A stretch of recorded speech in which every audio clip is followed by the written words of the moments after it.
Welcome to Book and Lounge. I'm your host, Jacqueline. In this episode, a few of us sat down with award-winning journalist and author Ira Mathur to discuss her memoir, Love the Dark Days. Set in India, Trinidad, England and St. Lucia, Love the Dark Days recounts the story of Ira and her privileged upper-class family from the Mughal Empire via colonial India to post-colonial Trinidad.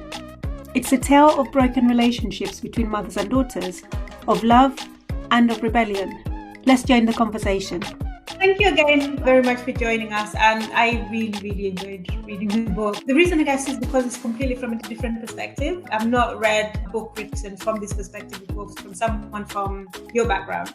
So I found that quite interesting. And we've just been having a conversation about what we thought, and quite a few of us had more questions to ask. Of course. I'm going to start and then I'll open it up to everybody. So my question really is, you're very open and you're very honest about your family and your relationship with them. I want to know whether or not they've read the book and what they thought about it. Well, my dad's 90 and I tried to hide it from him, but he found his way pushing the wheelchair down to the Waterstones, and his very army voice asked them, "Have you got the book, Love the Dark Days?" And they said they had. And then he said, "Is it a good book?" I know that if they had said it was a crap book, he would have not bought it and told me that it was a crap book. So he bought the book, he took it home to mummy. My mom, fortunately, is a skimmer. So she was like, "Darling, you weren't very nice to your grandmother." I was like, "Just don't read the bits about you, mom." And I think they're intelligent enough that they don't want to probe too much. And my father thinks that he's very liberal. So he was telling mummy's like, before I launched the book, she was like, "One thing about me, darling, I'm a very discreet woman." I was like, right. But, and dad was like, "It doesn't matter." He's like all kind of bravado. He's like, all news is good news. And so I think they've kind of skimmed it. And their idea of the book is just overwhelmed by their love of me, I think, and they wisely not gotten into it too much. My brothers, of course, are dead, sadly, and so is Barry Mummy, and so is Derek, sadly. So that part was fairly easy. And then my sister, however, she's not very happy with me. And she hasn't actually read the book. She was the first person I gave it to. She hasn't read it, but she's convinced, as sisters are, that it's filled with terrible things about her. So she's currently not speaking with me, but that's just between us and the world. Gosh, Okay. To me, that's because it is such a brutally honest account. It comes across as such a brutally honest account, which absolutely, I was wondering, how your family would deal with it. It sounds as though you might have even been able to predict that was the case, since none of those three have, as far as you know, have read it in detail. That I wonder whether you'd have been able to write the same book if they had been sort of standing at your shoulders and looking over and wanting to read every draft. Do you think you would have been able to write the same book that you wrote? And do you know, I think in the book, my editor did tell me, he's like, "Ira, you've been very unkind to yourself." Because I think I've really paid my dues with my sister and my parents. I look after them constantly. And, all my life, I think, especially after my brother died, it's been them 24 hours a day, every day. And I think at some point I felt like I needed to free myself of that, because I've seen it happens to a lot of South Asian families, even those settled in Trinidad. What happens is that the parents are so overbearing. They have so many demands of us. They want us to be doctor, lawyer, engineer, and they want us to be Indian, but Western, but, just get Western education, but remain Indian. I mean, their demands are impossible. So actually in Trinidad currently, there's a whole bunch of parents who have not seen their South Asian children for decades. They just don't come home. And I think my parents, for many years, my real nickname is Dolly, but I think Puppet worked well because they have treated me very much like a puppet. And deep down inside, maybe they know it, because I have a lot of empathy and a lot of guilt. It's just part of my DNA. And as a result, I think, I've literally almost given my life for them. And it's something that's the first time in my life I felt, when I went to the therapist, she said to me, "This is, you need to write about this." And it's a thing called narrative therapy. And when I began writing about it, I realized that if I don't write about it honestly, I'll never get it off my back. I changed all the names of my parents as well. But it's something that I think if I hadn't written this book, I mean, in between, I'm not old, or, you know, I'm a middle-aged woman. I'm not old, but in between, I had 2 mini strokes, and I realized that just the stress of it all, you know, taking care of my brother, then taking care of, and they're like children. You know, even now, if I call my dad back in Trinidad, he's like, "I'm suppose you want to speak to your mom," and I say, "Talk to me for 2 minutes," and my mom comes up. She's really furious with me. She's like, I have to beg you to speak to you." So it's, you know, I felt very. They've never given me any freedom of heart and mind. So yes, I think I would have written it. It would have either been write the book or not save. I saved myself by writing it. And I tried to deal with them as humanly and humanely as I could. Thank you for that. I do just want to say that when I said I thought it was brutally honest, I meant in every way possible, including about yourself. You don't spare yourself anything, and you seem to judge yourself too. And to me, you don't come across as like judging your parents. You just seem to be trying to be as honest as you can be about things. And yeah, I just wanted you to. I wasn't suggesting that you no, harsh. Yeah. Oh, of course. And I do think that's the way that we process trauma, right? By acknowledging it. And that's what made me realize, because I live in Trinidad and I consider myself Trinidadian now. I look Indian or whatever, but, you know, I consider myself very Trini. I mean, I've been in the bowels of Trinidad, from the prisons to the, you know, to where the whores are, and to the, you know, just every single place, every corner of Trinidad, to where the gang people are. And I just adore that country. So I saw in Trinidad, I see every year 50 women are killed in domestic violence cases. And a lot of them, oddly, are by South Asians. I mean, I guess we don't call them South Asians in Trinidad, we call them East Indians. I guess they had originally come from, you know, from India to here. But I think that is also intergenerational trauma, right? You come across from this ocean, you come to somewhere, you don't know what you're going to find, and then you get treated like you're nobody. You get treated like dirt by the colonials. Your language is not acknowledged unless you go to Christian-based schools. You know, all your culture is seen as inferior. So when you have that kind of thing, and you're not given access to education, in every single society in the world, even when I was covering apartheid as a very young journalist, as a trainee, I remember what I used to hear people saying, as much as we loved Winnie Mandela and all of them, but what it was that the people who were fighting to get rid of apartheid, so there was a pecking order there as well, and the men were on top, then some of the powerful rich women, and then the poorer women, right, the poorer African women, they were the ones that the men and the women on top would still abuse. So, and the same thing when I went to Israel, I saw that on the kibbutz, there was still a pecking order. The German Jews were the most powerful, and they'd pick on the Arab Jews, and they'd pick on the Jews from Africa. So to me, what I saw was something that was fairly universal. It's how intergenerational damage happens. And women are the ones that are often, especially vulnerable women, are the ones who are most picked on and with the least defenses. Yeah, and the intergenerational damage comes across quite well when you're exploring the relationship between the mothers. So you have Buri Mummy and her mother, and then her and your mom, and then your mom with you. And that really does come across quite well, the fact that this whole cycle is just continuously repeating itself. So you end the book with yourself in therapy, and you get that note from your daughter. And I was just wondering, what is your relationship like with your daughter? Has that cycle broken? That's such a great question. I mean, I'm in London to make sure it has. And I think what my daughter has taught me, I guess, is that she just won't take it, right? She's 25 and she just won't take it. She's just like, you speak to me like that, I'm out of here. And she did that in Trinidad. She walked straight out. She's like, I don't need a thing. Do not talk to me like that. And I love that she's done that to me, because I have learned how to speak to her. I have learned how to control my own anger, even though I think the way South Asian parents and I think West Indian parents try to justify as like, going to give the child a good cut-ass. That's because, we grew up in a generation where we thought, you're being cruel to be kind. And I think my daughter's generation has taught me a lot. She's taught me, I dared to make a joke once about they, them. And oh my God, who told me to do that?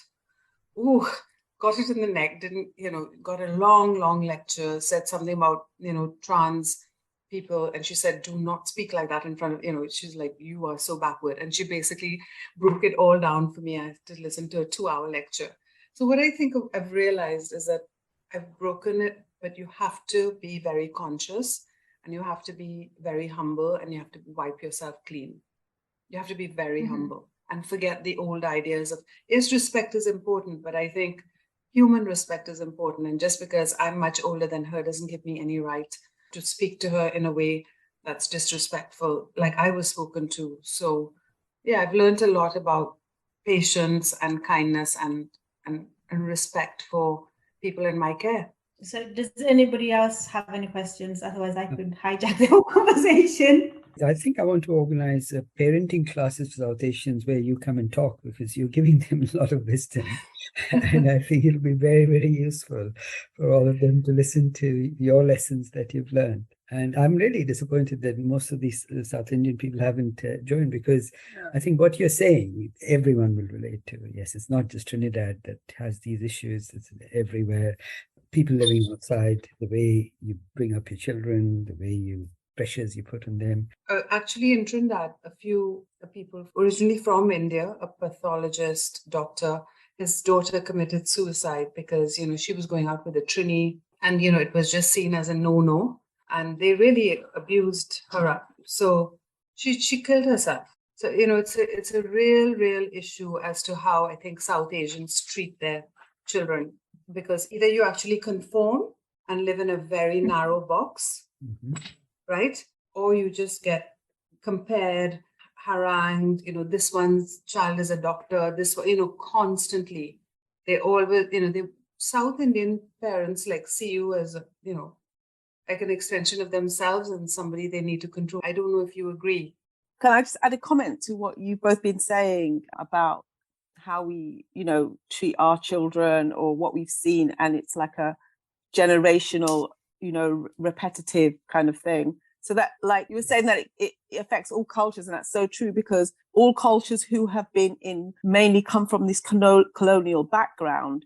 This is what we have learned. What we've been told is, what we've been shown is that by making somebody submissive to us, they will do as we want. And so we've adopted that as a parenting style. And we think that if we talk to our children in a certain way, or if we punish them, they will fall in line and do what they're told. A brilliant observation, that it is an echo of colonialism. It is. And sometimes, I work in a field where we look after children, and sometimes when safeguarding is being taught to people, they'll say, oh, well, it's normal in this culture for them to beat their children. That's how they manage their children. But actually, it's something that came from colonialism, something we learned and we adopted because people didn't know any better. That's all they've ever seen. If they were born into it, that's all they've ever seen. It's for us as a new generation to completely change that culture and relook at where this came from, so that we can re-educate ourselves into how can we do better? How can we be better parents to our children? Because there's so many parents in this exact same situation where that's all they knew. They knew being beaten or being punished or being isolated. And that's all they can repeat to their own children. They don't know how to change that, break that cycle. So, it's great what you're doing, Ira, by bringing this book out, because it helps people to reflect on themselves and to see that actually this is a generational thing. It's not something that just my mother did to me or my grandmother. It goes much further back than that. And we need to change that. We need to change that whole cycle for our own children so they can move that forward. You're so right. And it is that is why it is an echo of colonialism. I think it's absolutely that same echo, that kind of punishing attitude. And, even the ideas of wealth in India, if you think about it, India is supposed to be a country where we've had it, and Africa. It's been a very community-based continent, because I would dare to say India is a continent. It's been very much about elders looking after, about the youngers looking after the elders. advice from the elders over the generations. It's about connections. Whereas I think the Western model is very much each man for himself, and you become first in that university, or you're messed up. So that's really not even, if you think, they've made us forget. Yeah. I think the domination has been so complete that we've almost forgotten who we really are at some level. Mm-hmm. And we have to just relearn that information. I think so. But we have to forgive ourselves as well, because if we understood where this came from, then we would be able to forgive ourselves and then change as well our behaviors. True. Thank you for that observation. I'm going to use it in my next, because I kept thinking, how am I going to see that connection? But you've made it so clearly that we think that people who are submissive will just do as we say. Mm-hmm. And in the long run, it doesn't work. No. Because there's always revolt. Yeah. Naomi, Katrina, do you have any questions? I guess mine would kind of fold into identity. So I like that Jennifer kind of noted the echoes of colonialism, including family dynamics. But I'd be interested to know, how do you describe your identity? How are you able to form a sense of self that's separate from both your history, what you've gone through with your parents and your family, and become your own being? And did that happen, do you feel like, in the point of this book? I know particularly you talked about having therapy. Was it then, or is that something that came later for you? I think really, I mean, I know a lot of people are wondering about the Derek Walcott thing, but I felt it was very necessary. I think Derek Walcott's is the Caribbean's answer to Shakespeare. And I think that it's about time we have our own Shakespeare. We have our own voices. And what he actually did with his poetry, he said, sure, you brought us over for 400, when he was speaking about the African people, he said, you brought us over from, 13 countries over 400 years, stripped us, branded us, made us lose our language and everything. But you know what? We will remake ourselves again, leaf by leaf. Derek Walcott believed in the artistic memory, just like we speak of DNA. It's like, it doesn't matter where you put, I guess, if somebody from Africa, or I would even say somebody from India in that grouping, and we have a rhythm. You give us a bottle and spoon and it's going to happen. And that's just part of who we are.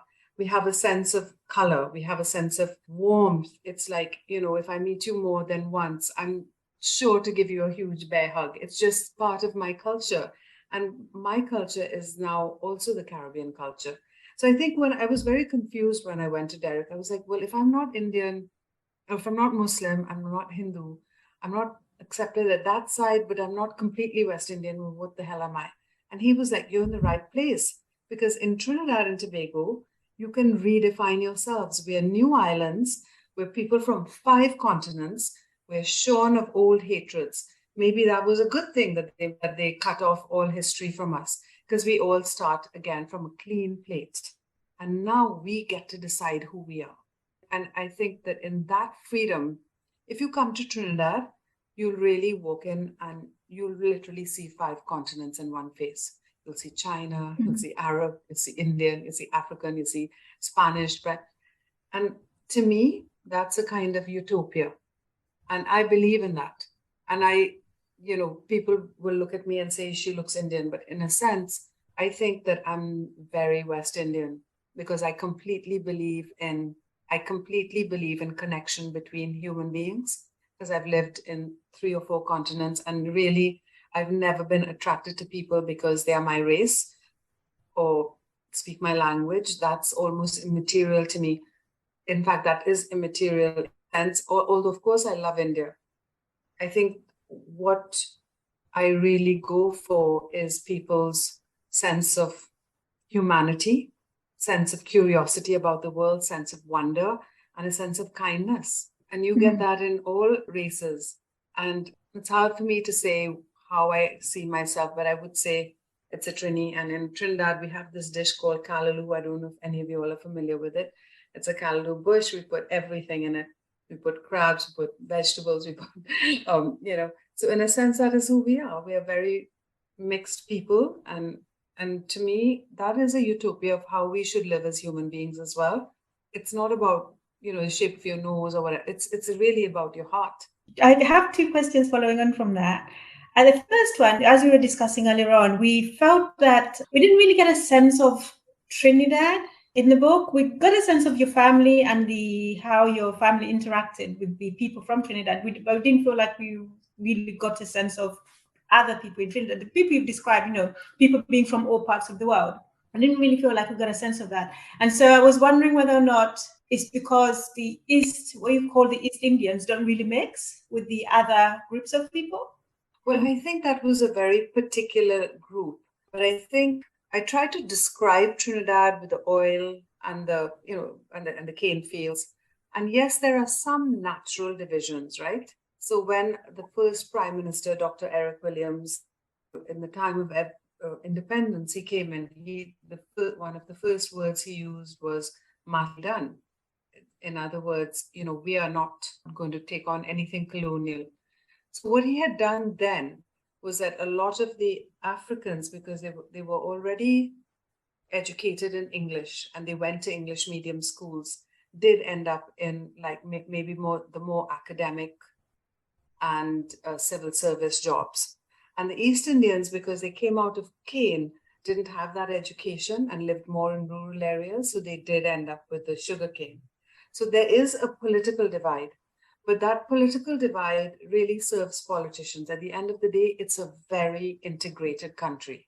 If you come there for Carnival, you'll see how we are really we're very mixed up. There are some divisions, but I think those are more historical and cultural divisions.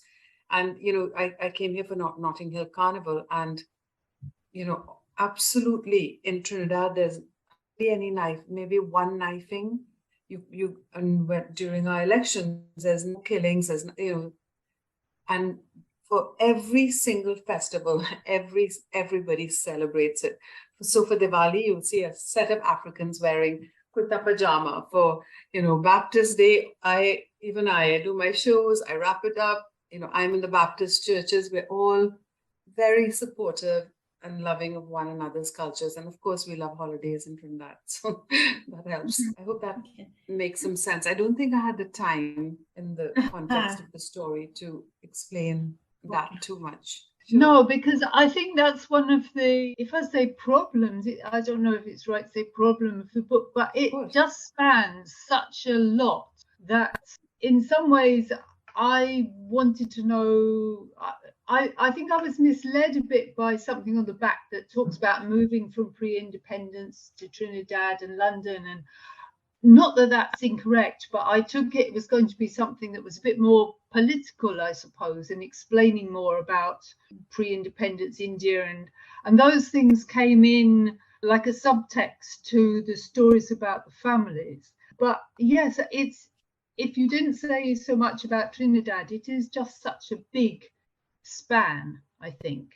And if I could just comment, it's not really a question, but a comment on how much I like the photographs at the back of my book.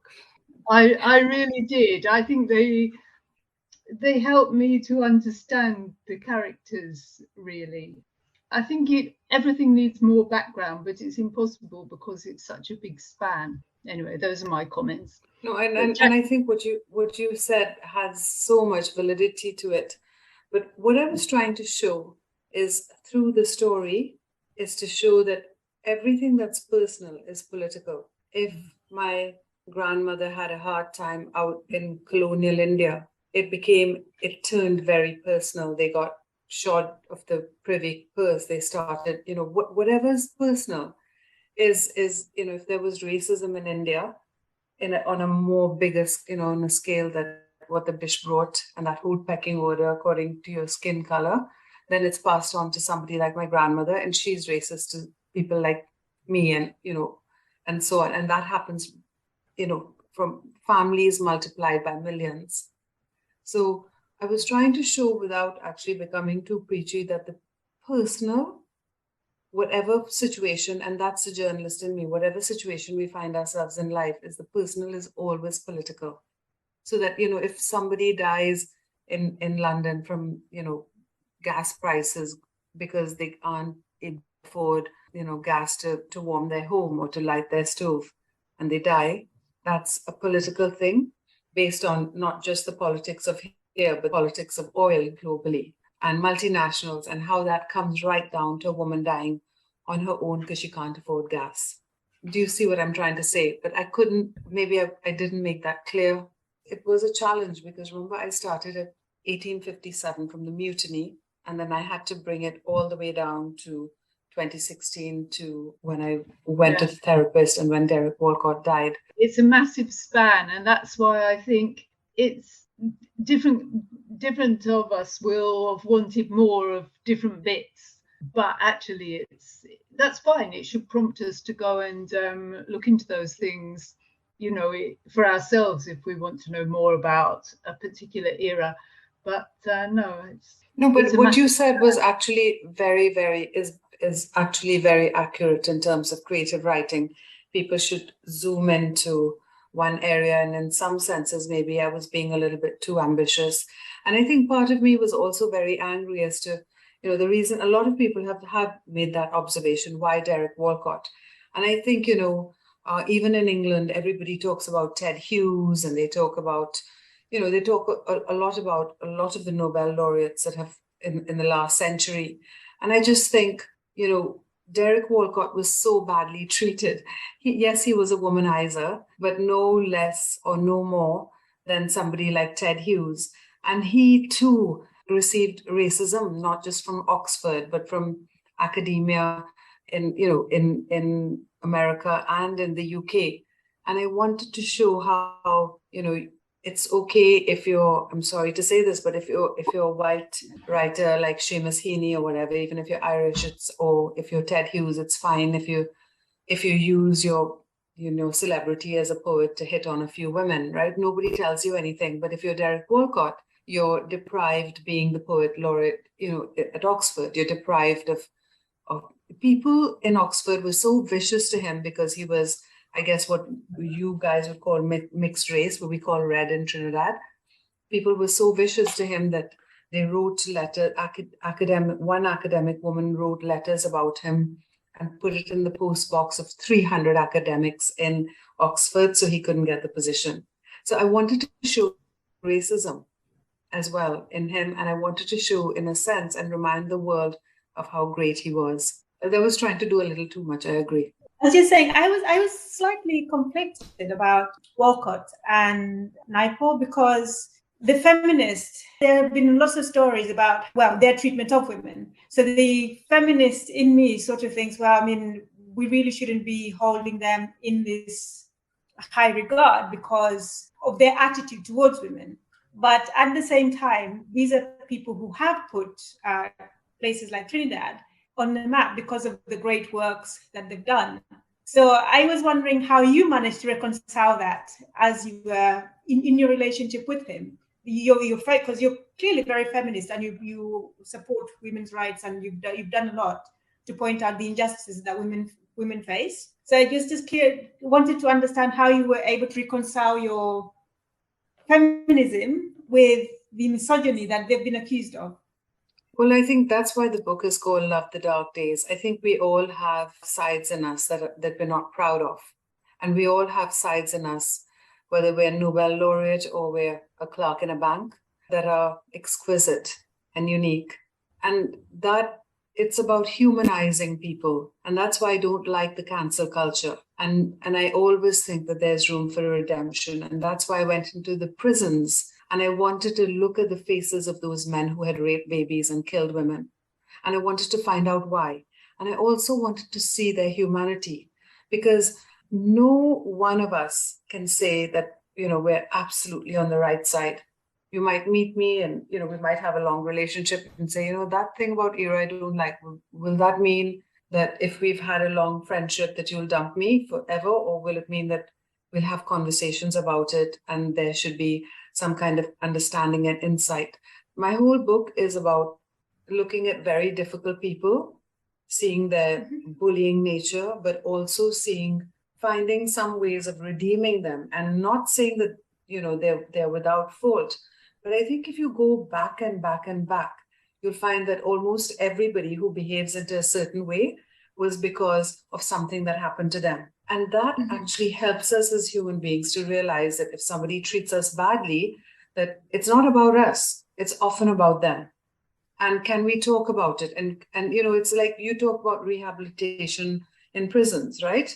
So in a sense, why can't we're free, but we screw up all the time. At least I do all the time. I'm always screwing up, even though I have good intentions. And I'm also always making some wonderful decisions.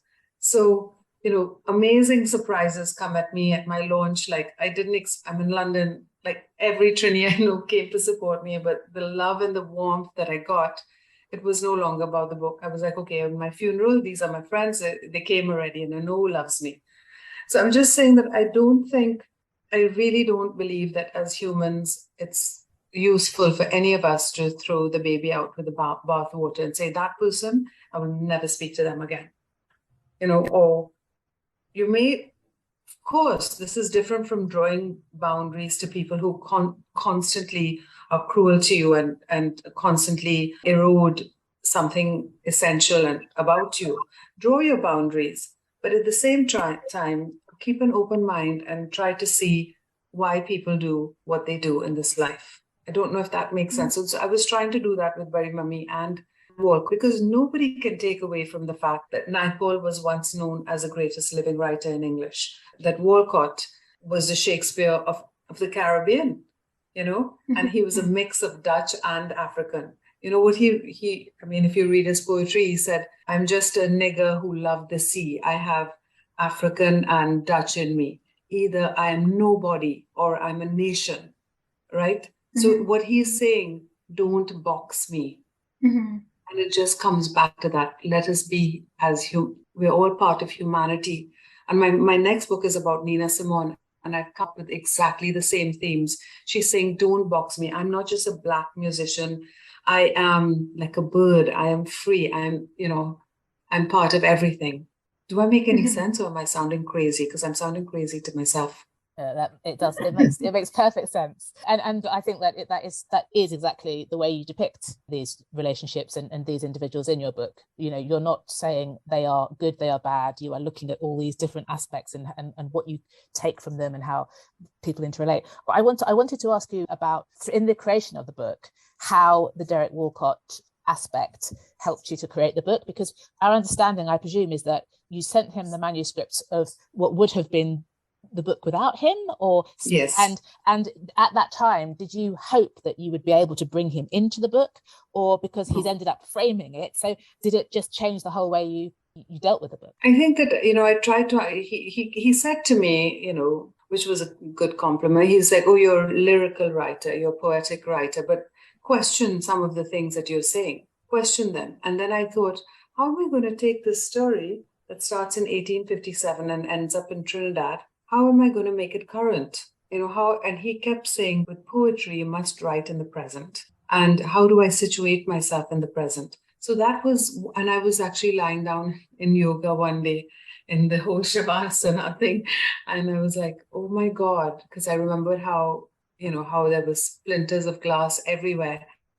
But his Nobel speech, which I really urge every one of you to go and read, he basically said, these amazing words. He said, break a vase. When you put it together, it's of more value than when it was whole. I mean, it gives me goose pimples. So that gives me so much hope for all of us post-colonials from Africa, from India, from everywhere, that, we have all been broken. All our countries were broken and pillaged into. But what we are doing now is that we are reassembling it.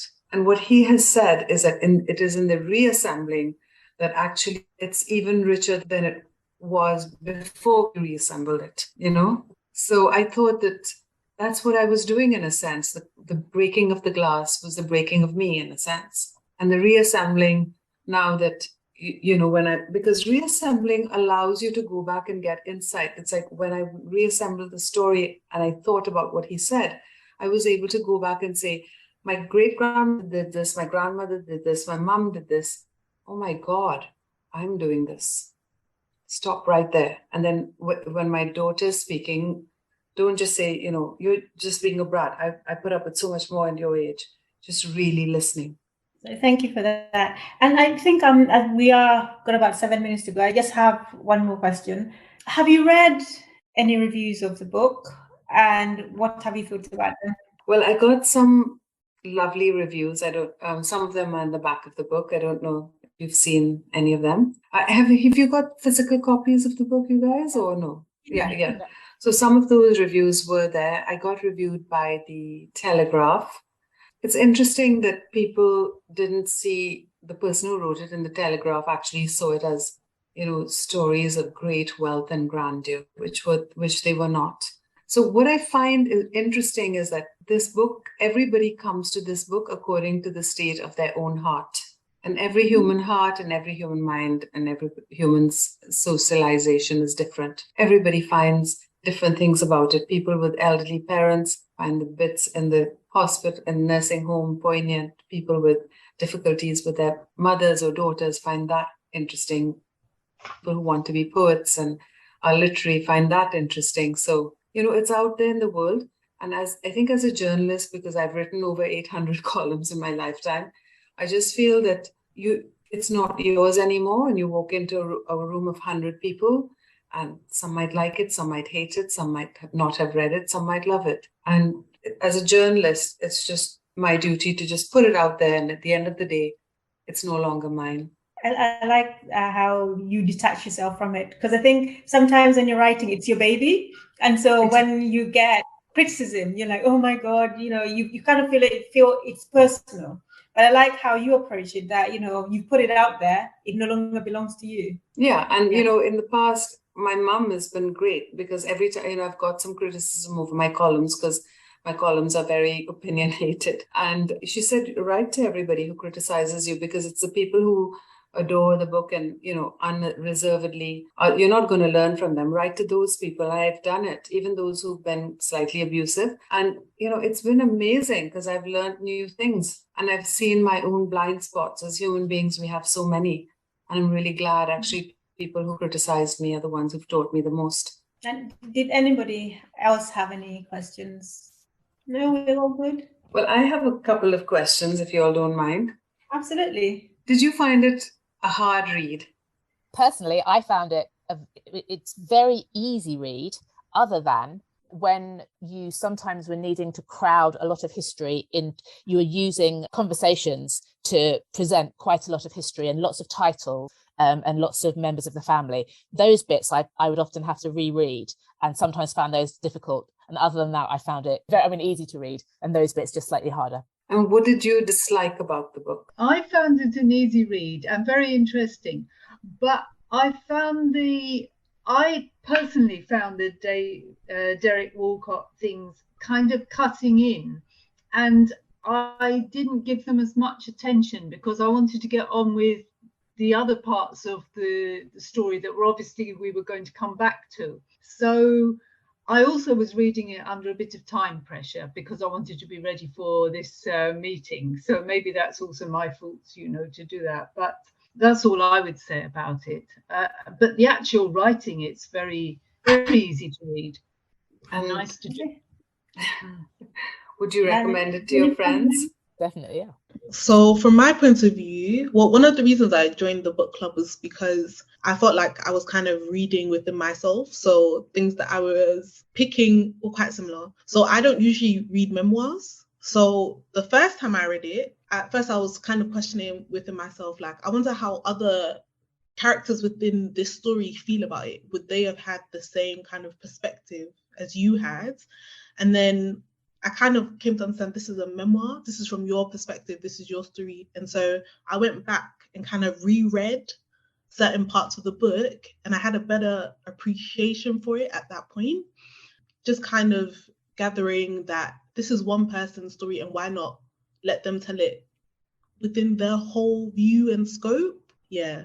But in terms of what I really enjoyed, it was particularly things about identity and how you've dealt with that, how other people have shaped who you are, because I can see that in myself. I grew up in different continents, in different places. So I really related to that. It was just, I think it's a book that people should take time with. Take your time and read it. I know a lot of us are reading it to a deadline, but if we are recommending it to people, or you're talking about, take your time. I think that's quite important with this, to really grasp what's happening, what the perspective is. Yeah. I definitely would recommend it because I don't think that there are many books out there that are written from your perspective. And it gives you a really good understanding of the kind of lives people from your grandparents' background had and lived. So we don't normally get to see that. Normally, when you're reading about India, you're reading about the troubled times, you're reading about the indentured laborers. So you don't get very much from a class perspective, people who are in the upper class. So that's one thing that I really enjoyed about the book, because for me, it's opened my eyes to that side of class in India. And the one thing that I think Katrina also said this, the Walcott inclusion. I like Katrina. I just found that irritating. I was like, oh, okay, get back to the main story. Get back to the main story in the book. I did wonder why you chose to include so much with Walcott in the book. So that's the only thing that I would say that I didn't. It's not that I didn't like it, but I just found it a distraction. I feel the same as Jacqueline, actually. I liked the historical account of your life and the people in your life. I found it interesting, the colonial links with your family, that whole description of the upper classes of India, and then talking about the servants, the lower classes, how they were treated and things like that. So I found that really interesting. But exactly the same as Jacqueline, whenever that whole bit about Walcott started, I just felt like it threw me. Like I didn't understand the full connection there. It was, I get now that you were trying to bring in the current day, but I didn't understand it when I was reading it. I'm hearing that quite a lot, actually. So, but I just don't know how I would have situated it in Trinidad, and also, brought it completely up to speed. But I really hear that. Maybe the next book I'm going to be a little bit more wary about what slows books down. Thank you so much for taking time out for reading the book and for your feedback. I'd love to put some of your feedback on the website. I have a website. It's www.irasroom.org, and I would love to get your feedback. I'd like to put it on the website, and please feel free to individually email me as well. I'd be very happy to hear from you guys. And I can keep you in touch with other Caribbean books. Okay, wonderful. Thank you guys. All have been amazing. Thank you so much for listening. You can buy copies of Love the Dark Days from Waterstones, bookshop.org or Amazon. If you enjoyed this or any of our other episodes, please leave us a review on Spotify or Apple Podcasts, and don't forget to share and tell a friend about the podcast. Till next time, bye.